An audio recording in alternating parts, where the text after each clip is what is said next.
Вот и зацвела наша аллейка яблочная. Вот так каждую весну ухтенцы любовались цветущими яблонями. Правда, само место многие годы было явно запущено, требовало решительного взгляда. Эта дорожка является местом протяжения и своеобразным мостом между основной городской площадкой и улицей машиностроителей. Жители неоднократно поднимали вопрос благоустройства, и вот их услышали. Ну все, ремонт начался, бордюры привезли.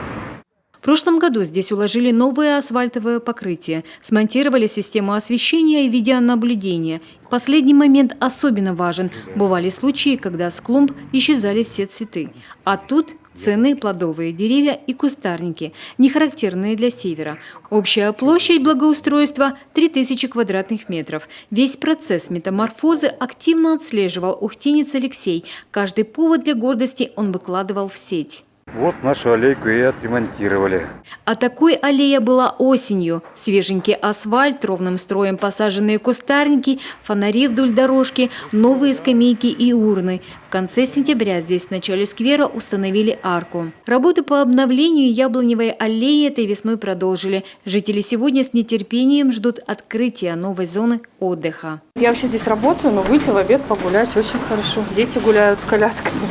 Ой, родители с колясками. Конечно, хорошо, хоть детям где разгуляться и людям где пройти можно. Я считаю, что хорошо.